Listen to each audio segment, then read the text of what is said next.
I'd like to call back to order the Board of County Commission meeting of May 21st, 2024. Please silence all electronic devices and mute your microphones. We will proceed with public hearings, starting with ordinances, item P49.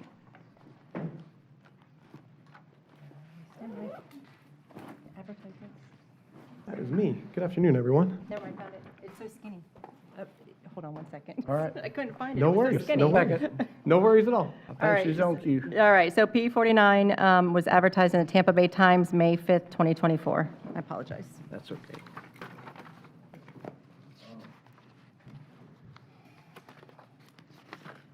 Good to go? Cool. This is ordinance of the Pasco County Code of Ordinances amending Chapter 14, Section 1427, definitions, 1436, disposition of animals, 42, dangerous dogs, all of Division 2 with the Advisory Committee, Section 1476, vaccination of dogs, cats, and ferrets against rabies, 14100, microchips required, 14103, impoundment, 106, appeal of revocation for the suspension or denial of permits, 108, prohibition of the retail sale of dogs, cats, and rabbits, providing for applicability, providing for repealer, providing for severability, providing for inclusion into the code, and providing for an effective date.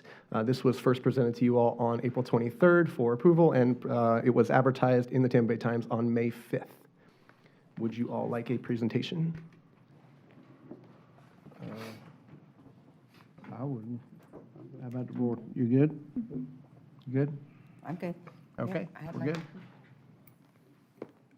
So It's a public hearing. it's a public hearing. Is anyone here to speak to this item? And there is no one signed up and no one on WebEx. And no one signed up, no one on WebEx?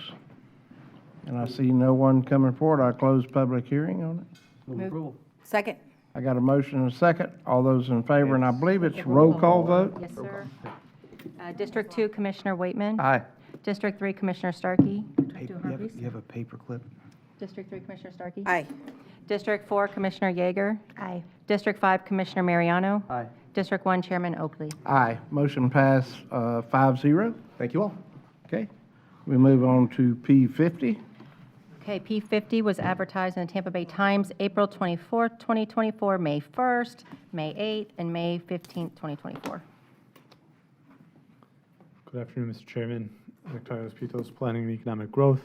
Item P50 is an ordinance establishing the Magnolia Island Community Development District pursuant to Chapter 190 Florida statutes, providing for authority and power of the district, providing for powers and duties of the district, providing for the Board of Supervisors of the district, providing for the district budget, providing for functions of the district, and providing for miscellaneous provisions, providing for an effective date. And this comes to you with a recommendation to adopt the ordinance by roll call vote. We can do a presentation if you all like. Pleasure of the board on presentation. Chair, I have a question. Question? I guess go for Carvala. Projects like this on my reclaim is a project like this that we're going through it. Are we going to, what's the reclaim water plan here? This might be for a different conversation, but this is an example of if purple pipe's necessary or not. Mr. Chairman, Yes, sir. if I can, that would be a great question for the zoning. Okay, This is, and I don't know whether this project has already come through as an MPUD, but this is a financing vehicle. This is the creation or the establishment of the Community Development District so that the infrastructure can be paid for through the assessment of the residents. which leads to why I'm asking this question. Okay. And you can, I mean. But it's not that this isn't the right. I don't know what they've petitioned for in this particular one about what infrastructure they're doing, but all utility infrastructure is normally turned over to the county for us to operate and maintain it. Yeah, and I think, Commissioner, if I'm hearing you right, you're asking more of the broader general question. Right, of we reclaim- approved to create, what, a CDD here, and if within their bylaws, they have to be able to water the landscaping and whatnot, right? That Yeah, correct. we're not creating, our rules don't prohibit, make it more difficult on the homeowners if we don't catch it early, sort of thing. Yeah, I don't believe so. I mean, and generally speaking, as it comes to reclaimed water has become more and more popular in recent years. It used to be, I remember when I started working here at the county, we couldn't give it away. And we really had to be a little more forceful in our policies with regards to new development and showing them the light, if you will. Well, they have seen the light. And I will say that, even right now, as you may be aware, we are experiencing a shortage of reclaimed water just due to the dryness and the drought conditions that we're seeing. But we typically see that in May, and we'll bounce back. The short answer to your question is we are dialing back a little bit and being a little more strategic in where we put reclaimed water, because you do not get one for one. So for every gallon of wastewater that is produced, it does not produce 1 gallon of reclaimed water. So therefore, not everyone can have reclaimed water from a water balance perspective. So, water service, we typically enter into utility service agreements with larger developments anyways, where we propose to provide them with water, sewer, and potentially reclaimed water service. If in this case they're creating a new development, if it doesn't have reclaimed water, it certainly will have potable water, and potable water can be used to water the grass. It's not ideal, and certainly we've seen that in the development and the use of water for Tampa Bay Water. Reclaimed water is if it's available, and we come to an agreement with the developer, certainly is advantageous. So I can't speak specifically for this development. An MP, Terry tells me that an MPUD may have already been filed, in which case, I'm pretty sure our standard MPUD conditions include all three.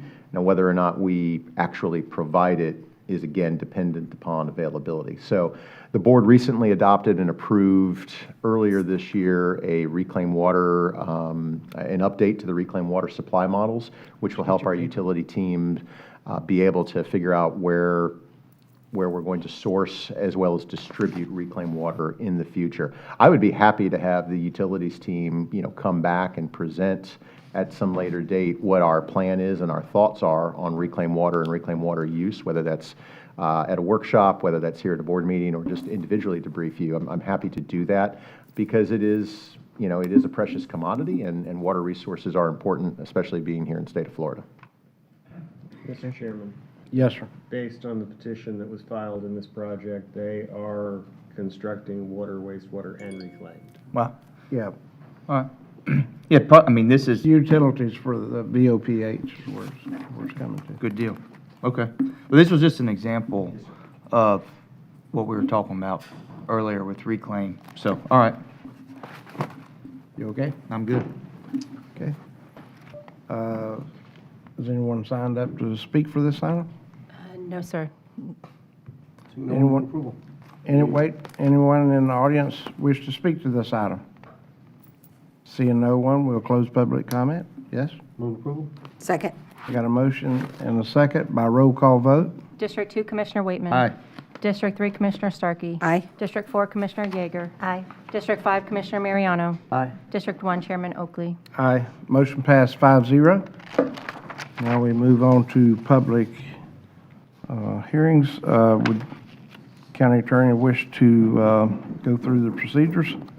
I don't think this requires procedures. You're going to climb? It's not a Decline rezoning. today, you don't have any rezoning. We do need proof of publication, though. Oh, then none, okay, well, I was You picking up, only got this. I'm picking up my normal spiel Yeah.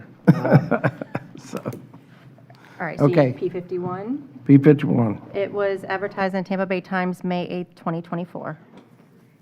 Thank you, Mr. Chairman. Welcome, Commissioner Yeager. Thank you. David Goldstein, Chief Assistant County Attorney. This has been a long time coming, this resolution. So a lot of work getting to this point, a lot of people to thank. I would like to thank the Pasco County Legislative Delegation, Commissioner Simpson, Senate President's Office, Governor DeSantis for signing the bill, Ralph and Sean, County Administrator Mike Carballa, who was very instrumental towards the end in helping us get this across the finish line. But most importantly, all of you. There was countless, you were all on the front lines with trips to Tallahassee, phone calls, texts, letters, press briefings, maybe a few prayers. There was a lot of work for you all. I mean, I get calls probably once a week from other jurisdictions thanking Pasco County for what we did with this legislation. So you all were the tip of the spear. A lot of local governments were very thankful for what you did. And so I wanted to thank you. We couldn't have I'm 100% positive we could not have gotten this legislation done without your tireless efforts. So thank you. If I could give you a round of applause, I would. But so I have a full presentation where I get into the weeds. I don't know if you want me to do that or not. It's really up to you all. I think it's good to hear it. Okay, so just to going to give you history where how we got here. So if you recall, and you're going to hear this at our next workshop, this is actually a good lead into the affordable housing workshop. One of our biggest issues with the Live Local Act was just it wasn't providing affordable housing that was affordable to our citizens. It basically gives a tax exemption to the 80 to 120% AMI, and we're going to hear later what that means. But it's basically rents that are above $2,000 a month. These are not rents that our school teachers, our employees, our firefighters, our police officers can even afford. So it didn't make sense to us to be giving this very large tax exemption to these apartment complexes that were basically charging market rate rents. There's also a big financial impact to us. We calculated that just the first 2 apartment complexes to apply would be a $38 million impact if they get this exemption for the next 35 years. So as I mentioned, we're subsidizing basically market rate rents. The first 2 that applied, they're applying for a tax exemption. They're not even reducing their rents at all. These are the same rents that they were charging before they sought the tax exemption is what they're charging now. We raised a number of issues with this. We raised some constitutional issues. Our position was this is not a charitable purpose to charge market rate rents. The Constitution requires that you have a charitable purpose to give tax exemptions, and our position is this is not a charitable purpose. So we, as you all know, we went very public with these concerns. Some of you were quoted in the paper. Many papers, Multiple times. including South Dakota's paper. Yeah, I mean, this made statewide national news when we did this, and so we did, and we threatened litigation. So finally, at the end of the 2024 session, somebody actually listened to us. I'm not sure who to thank for that, or probably multiple people. But we finally got some traction at the end of the session. We worked with the Senate President's office. They did include this opt-out provision, which we're going to talk about today, in House Bill 7073. And now, to be clear, it only applies to the 80 to 120% tax exemption that you can opt out of. It does not apply to the below 81 exemption, but we don't really have a lot of people that are seeking it below 80, because that's actually really affordable housing when you get below 80. The other key thing is it does not currently address the land use zoning preemption. I know we still have a lot of concerns with that. That's kind of where a lot of our concerns started, but we're hoping this is a springboard to next session where we can get some relief on the land use and zoning issues as well. Just to go into the details, it basically says that you can opt out of that 80 to 120 tax exemption if the latest Schimberg report shows that you have a surplus of rental housing in the 80 to 120 range. You have to do this annually. It has to be advertised, and so every year I'll be coming up here, as long as we qualify, I'll be coming up here asking you to opt out again. It does not apply, importantly, to the 2020, it only starts for 2025 and beyond. So the first 2 that applied for 2024, not much we can do about those. Those are we're still waiting on the property appraiser to make a decision on those 2. We don't have word yet. He did say it would be closer to June 1st before he makes that decision. It does have to be approved by 2/3 vote, so it need at least 4 votes. One key clarification is that it only applies to Pasco County taxes. So it does not necessarily, this resolution we're adopting today does not necessarily allow the school board to opt out, mosquito control, the cities. So what I've done is I sent an email to all of them. I sent it to the school board, I sent it to the cities, I sent it to all of them saying, we're adopting this resolution today, I encourage you to do the same thing. And I think they will. I already spoke to the Mosquito Controls Council. I know they're going to. I know Betsy Kuhn has told me they intend to do it for the school board. The school board's the big one because they have the biggest taxes besides us. There are some downsides with the Schimberg report, and Mike is very familiar with these. He learned a lot about affordable housing there at the end. So, unfortunately, it relies on random sampling from the American Community Survey, which is the update to the census. And so it has a margin of error associated with it. In addition, it's always 2 years behind. And so the problem with that is that if we have a recent apartment complex that we've built, and we have a lot of recent apartment complexes, it's not counting those in the surplus inventory. And so we did raise that as a concern. It's something that we hope to get to next session to kind of refine whether you have a surplus or not, because the problem with Schimberg is it may show that we have a deficit when in reality we have a surplus on the ground. It also doesn't deal with fee simple housing that's in the 80 to 120 range. It only deals with rental. And it doesn't include county-specific data, which is an issue because let's just say that Pasco had a surplus, but Hillsborough had a deficit, or Pinellas had a deficit. Their deficit may outweigh our surplus, and the Tampa Bay MSA may show a deficit even if we have a surplus. So there's issues. We feel like this is something we need to address in future sessions, but currently we have the ability to opt out because the Tampa Bay MSA is showing a surplus. And I'll just give you probably can't read this, but, No. No, we can see it here. oh, okay, you can see it. So Tampa Bay MSA, I think, is showing a surplus of, let me get the exact number here, You can't read that? 3,994 units in the 80 to 1, it says 0 to 120, but that's really 80 to 120. So we currently have a surplus. But this is actually a very interesting chart. If you look at the page before it, So are you gonna look at the page, Sonia, before? I don't know, I get to the, I don't know what I'm doing here. I want to get to the page before it. So if you look at the page before it, and you look at that 0 to 120 column, you'll see there's a lot of numbers there. But the important thing is that if you look at it, there's really only 2 counties in the state of Florida, or 2 MSAs, that have a real deficit in the 80 to 120 range. Is it Monroe? Well, Monroe and Miami-Dade, okay? So, Which was where the author of this bill Correct. lived. so Miami-Dade and Broward, okay? So Monroe, Miami-Dade, and Broward are the only ones that have like a really big deficit in the 80 to 120 range. So in my opinion, this tax exemption was mostly done for Miami-Dade and Broward counties, and the rest of the state basically got caught up in it. Fascinating. And so I think until they come up with, and I feel bad for certain counties, like look at Volusia County, okay? Volusia County has a 357 unit deficit. Well, that's basically one apartment complex. They can make that up in a year, but they're not able to opt out because they have this very small deficit that they're showing in that range. So my position would be, the legislature should just say, this tax exemption only applies in Miami-Dade, Monroe, and Broward County, and just leave the rest of the state out of it. That's my position, but yes, Commissioner Waitman. Chair?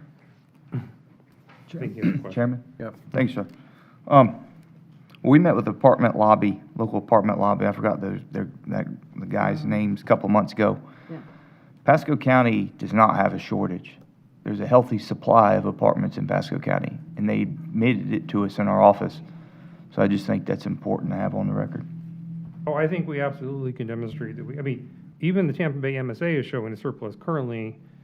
My point is when you take into account some of these other factors like our recent construction, some of the fee simple townhomes that have been sold, I think we can show that we have a surplus in the 80 to 120 range. And you're going to hear some people smarter than me talk about affordable housing at the workshop that will confirm that same thing, that our biggest need is in the below 80 range. We don't really have a serious need in the 80 to 120 range at all. And this chart basically shows there's only really 2 or 3 counties in the state that do. Even the ones that have a small deficit, it's extremely small. And so I think, in my opinion, this legislation needs to be narrowed to basically southeast Florida and just be done with it. Leave the rest of the counties out of it. Are we on the Mr. Chairman? second page since we're? We're on the second page. We're on the page that says Tampa, St. Pete, Clearwater. And so if you look at, so, Have this hard copy, David? I don't know if we have it a hard copy, but is there a way to blow this up so they can see it? I wonder why we didn't get this. I don't have it. Things Well, it's that- showing on your screen right now, isn't it? Yeah, it's on the screen All right right, now. so if you look at there's a one that says Tampa, St. Petersburg, Clearwater, that's us. So we're in the same MSA as Hernando, Hillsborough, Pasco, and Pinellas. You seeing that, Commissioner? Yeah, Okay. okay. So if you look over from that, on that row, what it's showing you is what our deficit is at every income range. So currently we have a deficit in 0 to 30, deficit 0 to 40, deficit 0 to 50, deficit 0 to 60, and deficit 0 to 80. So we clearly have an affordable housing need when you talk about the below 80% of AMI range. But when you get above that range in the 80 to 120, we're showing a surplus. And that's basically Commissioner Waitman's point, is there never should have been a tax exemption for Yeah, Tampa Bay MSA in that range, because there was never a need. right. And that was basically our point. It just took us many, many, many months and many, many phone calls and texts and prayers and whatever else we did to get that change. But my hope is that next session, we can use the same opt-out provision on the land use side. Because to me, it doesn't make sense that if you don't have a need in the 80 to 120 range, why should you be giving up your commercial and industrial property for housing in the 80 to 120 range if you don't have that need? And I think, in my opinion, the Senate President's office was starting to agree with us on that, but we were so late in the legislative session that all they could do was fix the tax bill. They couldn't fix the land use side. And so I think next session, as long as we continue to make this a priority and you all continue to help fight this issue, I think we can get some relief on the land use side. At least that's my hope. Well, Mr. Chairman? Yes. David, I think this slide is like just super influential as far as getting something changed. I don't think the state legislature is going to want to opt out on 3 different counties, even if that's what the case is, but I think if we focus on the surplus, and I think we need to give ourselves a cushion to surplus, especially when you show deficits of the other 4 categories before it that were so low, that's where the thing should be pushing. So I think, no. Mike and I Go- talked about there should be like a 5% margin of error, and I give you an example of Volusia County, okay? If you look, they're on the prior page, Flagler and Volusia. So that's basically Daytona Beach area. They're showing a deficit of 357 units. In my opinion, it's so insignificant, they should still be able to opt out, but the way the legislation's worded currently, they can't. But that's like one apartment complex. So maybe once you have the opt-out provision, it's going to be at least 2 years before it can be changed back to based on the data. But again, getting those numbers up, maybe to even take Volusia's numbers and maybe down 10%, maybe that's the percentage you go after as far as surplus goes, and try to work that. And I think if you go to all these other areas and get them on board ahead of time, so they can all lined up, because we weren't really late. I mean, Commissioner Waitman was bringing up these items a year ago. Yeah, to make you sure we all had the weren't late, opt-out. the legislature was late. Right. Okay. But as far as like, we were there though early, we sent that letter out in November. So we were early on it, they just didn't react to it, and then when we did go up there, we got this. Right. So I think it's just a matter of getting all these others lined up with us to go push it, to go, if you have the numbers that are surplus, even to go 10, 20% or whatever the number is, maybe 1,000, 10,000, whatever the number is decided to be, and just get the greatest number of state areas we can into our mix and get their support, I think that'll go a long way. And because you'll see that there's a number of communities that, like I said, like Volusia, Collier County, Citrus County, there's a number of them that have very, very small deficits. And so I think there needs to be some margin of error or some, where we say, hey, as long as you're not a huge deficit like Broward or Miami-Dade, you should be able to opt out. Yeah. And so, and my position is not just on the tax side, but also on the land use side, which that's our hope for next session. And I want to say, you did a phenomenal job with us. You can give us all the accolades. Your information, the way you laid it out, the way you presented, the way you disseminated the information to all the other counties was huge. You were a huge, huge factor in this, and we had to give you a round of applause.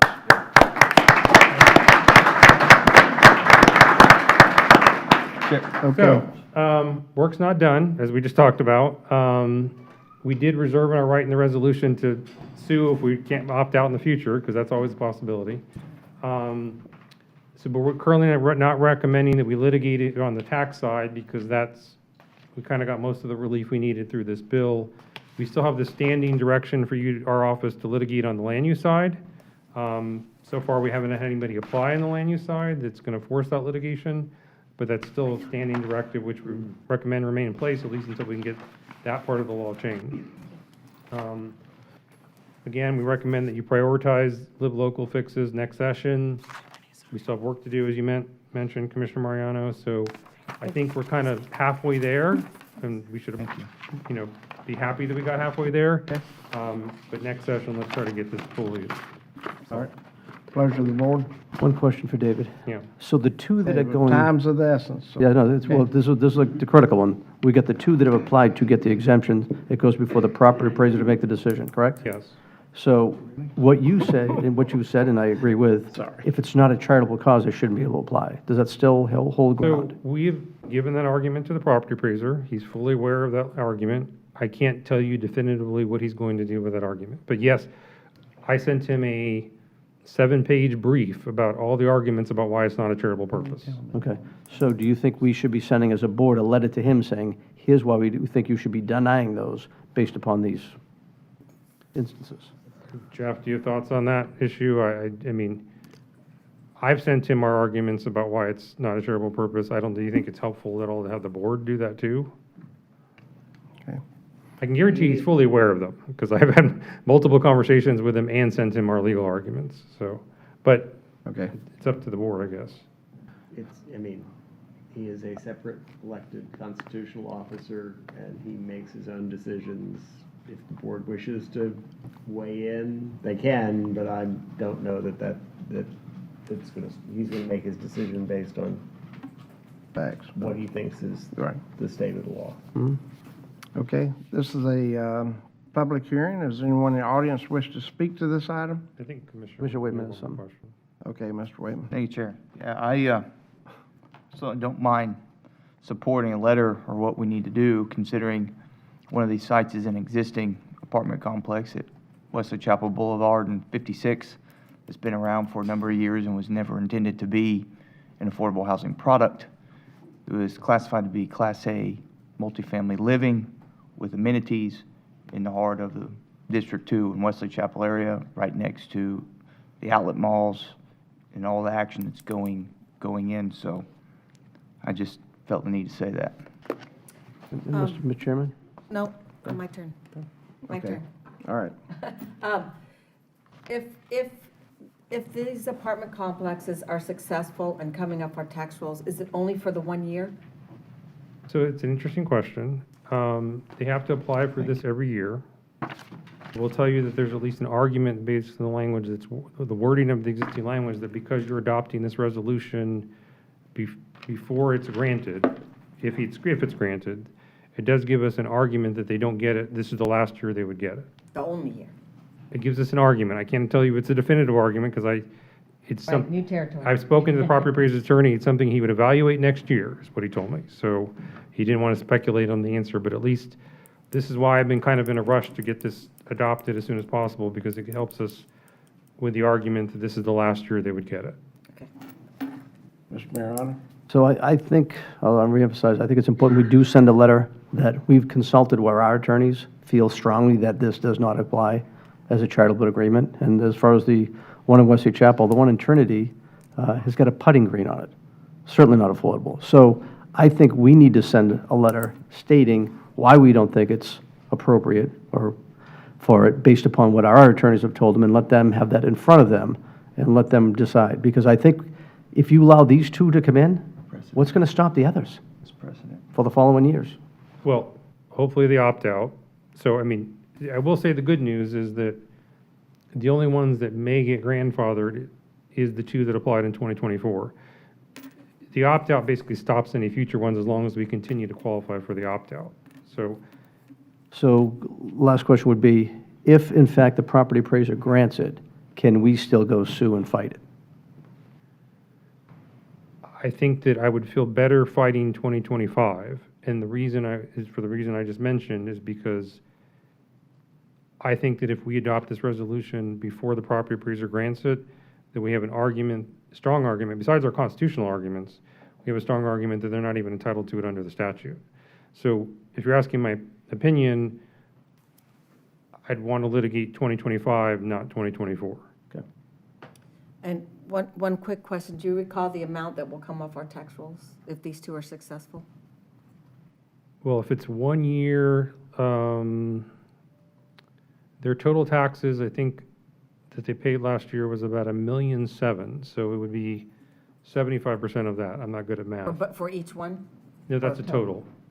One was $1 million, and the other one was about 700,000. So 75% of that number. I'm not good at math. so 1.2. It's definitely a seven-figure number, Commissioner. Yeah, but that's the downside of, these are not, these tax exemptions, the reason they're hurt us so much is this is not the same as tax exemption for same elderly person who's making, Right, very low wage. These are some of our biggest taxpayers in the county. right. The And money's leaving the it's going county, right into a corporate pocket. out of state. Yeah, with these are no both benefit to our out-of-state, these are citizens. both out-of-state owners, both of these apartment complexes. This is a travesty. Okay, Okay. so I would move to approve. But I No, think you need to take public this- comment. This is a public workshop meeting, and this item, is there anyone in the audience wish to speak to it? Chairman, there is Seeing no one. There is no Anyone one signed signed. up? No, sir. WebEx? No, sir. Move to approve. This could be a roll call vote because it requires 4 votes. I just want to make sure it's done by roll call. Okay. I got a motion and a second by roll call. District 2, Commissioner Waitman. Aye. District 3, Commissioner Starkey. Aye. District 4, Commissioner Yeager. Aye. District 5, Commissioner Mariano. Aye. District 1, Chairman Oakley. Aye. Motion passed 5-0. Now we're going to go to a shortened old business. Mr. Chairman, can I make a motion? Of what? Yeah. I would like to make a motion that we draft a letter from us, based upon our attorney's recommendations as far as why it should not qualify and why we don't feel the property appraiser should grant the exemption. A second? Mr. Chairman, Yes, sir. only one clarification is, do you want it to come, you want to authorize the chair to sign that letter, or do you want 5 signature blocks? Chair is fine. Okay. All right. I got a motion and a second for the letter. All those in favor say aye. Aye. Aye. Motion passed 5-0 to write the letter. So, okay. Now, we're going to have a shortened old business, and I'm going to let Ms. Yeager go. She has something she needs to bring up, and let her speak, and then I'll speak to one item I need support on a letter for Tampa Bay Water. Okay? Ms. Yeager. Well, as you know, District 4 lost an amazing man, Gary Bradford. With his dedication to public service, I want to carry that torch for him and make Gary proud. I know I have big shoes to fill, but I'm ready to work for District 4. So I'm very thankful to be here, and thank you for all your kind words and welcomes. Okay, thank you. I need a letter of support for Tampa Bay Water on their federal funding request regarding feasibility study, operational resiliency study, and Lake Bridge Water Treatment Plant Pump 4 project. So moved. Okay, Second. I got a motion and a second. All those in favor say aye. Aye. Aye. Motion passed 5-0. Okay, and those letters are already ready to go, so, with that approval. At this time, do we need a break between Wait, now? we didn't do commissioner items. We're not doing commissioners, because Well, I have to appoint time's 2 of the people. essence. I have to appoint 2 people to the TDC. Okay, you and got I'll an let everyone appointment? else Let's wait. have them. Okay, so I would like to put forward 2 names for fill vacancies on the Church Development Board. I'd like to recommend the appointment of Mr. Ward, wait, I think Mr. Ward would do. Two Let's different, see. We'd like to appoint Mr. Ward and Councilwoman Mothershead to our TDC board. Second. all right, I have a motion and a second. All those in favor say aye. Aye. Aye. Motion passed 5-0. Okay, Anything else? That's it? well, I'll save my stuff for that. Okay, you got to hold on with our other stuff. I know you got a lot of things, so. All right, do we need a small break before we I think I'd start? recommend a 5-minute recess. just to allow 5-minute things to get- recess, and we'll adjourn the regular board meeting, and we'll start back after 5 minutes for the workshop, which will end definitely at 4 o'clock. Sonia, just keep all my photos. Thank you. So I'm going to let my team. How are we situating the workshop? Are we staying up here, or? But you need to sign that. Do we have a copy of anything?